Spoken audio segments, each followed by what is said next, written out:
êtes de l'INRIA et vous êtes donc directeur de recherche. Et on va parler du projet Poppy Éducation. Oui, bonjour.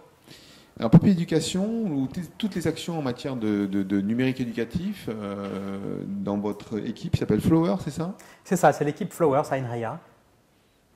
Et donc, c'est une équipe dans laquelle, à partir de travaux de recherche fondamentale autour des mécanismes d'apprentissage chez l'enfant, dans lesquels on a été amené à travailler sur la curiosité en particulier, sur le rôle de l'exploration active, le rôle de l'erreur dans la découverte de choses surprenantes et qui finalement intéressent le cerveau, nous a amené à nous intéresser à des activités, des applications éducatives, et en particulier qui utilisent des objets tangibles, comme les robots.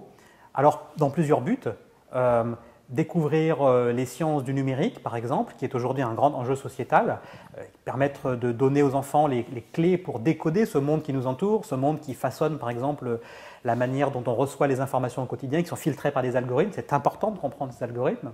Et puis aussi, plus largement, pour utiliser les robots comme des outils qui redonnent le goût d'apprendre à certaines populations d'enfants qui peut-être ont des difficultés à l'école. Ce sont des objets qui permettent par exemple de connecter les disciplines de manière peut-être moins scolaire, de connecter les sciences dures avec les sciences humaines, de connecter les sciences et les arts, de connecter les sciences et les humanités, et qui permettent de regarder un certain nombre de sujets d'un œil neuf, et puis d'un œil, encore une fois, tangible, c'est-à-dire d'utiliser ses mains pour manipuler des objets techniques, des objets technologiques, et par ce biais découvrir derrière des concepts un petit peu plus abstraits qui, si on n'avait pas ces objets tangibles, seraient peut-être plus difficiles d'accès. Vous avez une équipe pluridisciplinaire ou vous travaillez avec d'autres, des extérieurs, des enseignants, pour le côté pédagogique notamment? Alors effectivement, on travaille avec beaucoup de partenaires et en particulier avec des enseignants.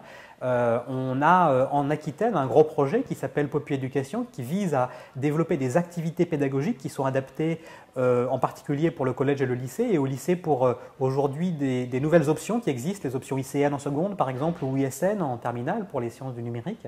Et on travaille avec les enseignants d'abord pour comprendre leurs besoins, comprendre les contraintes de l'environnement dans lequel ils travaillent, qui n'est pas toujours si facile que ça, et pour pouvoir développer des technologies, des outils qui sont tout de suite utilisables par eux. Et puis on travaille avec eux aussi pour tester, évaluer les kits pédagogiques qu'on utilise, comprendre à quel point pour les enseignants ils peuvent s'approprier ces outils-là, comment les élèves reçoivent aussi ces activités pédagogiques, quel type d'apprentissage sont mises en œuvre. Est-ce que ça reste les sciences du numérique? Est-ce que ça peut être appliqué à d'autres matières? Et effectivement, pour ça, on travaille avec les enseignants, avec le rectorat, et puis aussi avec d'autres acteurs à l'extérieur de l'école, où il y a aussi de l'éducation, comme par exemple les Fab Labs dans les centres de culture scientifique, et puis aussi avec un certain nombre d'acteurs du monde associatif qui réfléchissent, qui développent des projets d'éducation citoyenne autour du numérique.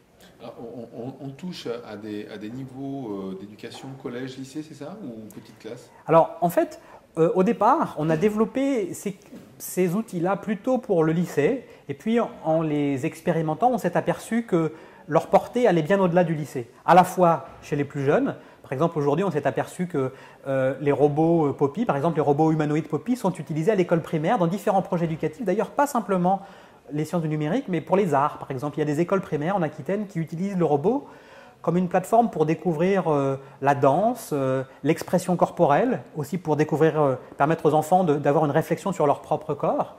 Donc ça, c'est l'école primaire.